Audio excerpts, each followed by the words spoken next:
जय श्री कृष्ण, जय श्री कृष्ण, जय श्री कृष्ण।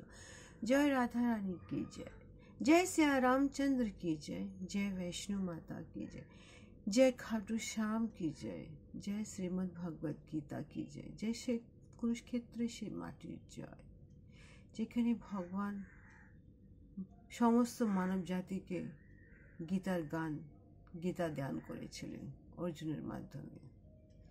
আজ আমি শ্রীমদ্ ভগবত গীতার দ্বিতীয় অধ্যায় শ্লোক 5 পাঠ করছি।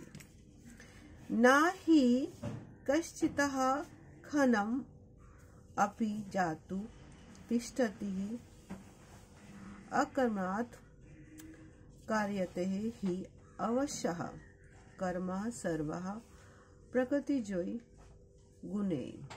অনুবাদ, সকলেই মায়াজাত ও গুণসমূহ দ্বারা প্রভাবিত হয়ে অসহায়ভাবে কর্ম করতে বাধ্য হন, তাই কর্ম না করে কেউ ক্ষণকালও থাকতে পারেন না। এখানে বলা হচ্ছে কর্তব্য কর্ম না করলে কেউ থাকতে পারে না। আত্মার ধর্মই হচ্ছে সর্বক্ষণ কর্মরত থাকা। আত্মার উপস্থিতি না থাকলে জড় দেহ চলাফেরা করতে পারে না। প্রাকৃতিক পক্ষে জড় দেহ একটি নিষ্প্রাণ গাড়ির মাত্র, কিন্তু সেই দেহ অবস্থান করে আত্মা সর্বক্ষণই তাকে সক্রিয় রাখার কর্তব্যক্রম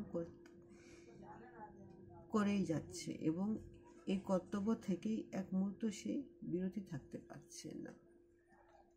তার মানে ভগবান অর্জুনকে সেখানে কর্তব্য করতে বলছি, নিষ্কাম কর্তব্য। জয় শ্রীকৃষ্ণ। শ্লোক 6। कर्मे इंद्राणि संयमः या अस्ते मनसा स्मरणः इंद्रियाणार्थानः विमूढः आत्मा सा उच्यते आत्मा मिथ्याचारी सा उच्यते। অনুবাদ, যে ব্যক্তি পঞ্চ কর্ম ইন্দ্রিয় সংযুক্ত করে মনে মনে শব্দ, রস আদি ইন্দ্রিয়ের বিষয়গুলি স্মরণ করে, সেই মূঢ় অবশ্যই নিজেকে বিভ্রান্ত করে এবং তাকে মিথ্যাচারী ভণ্ড বলা হয়।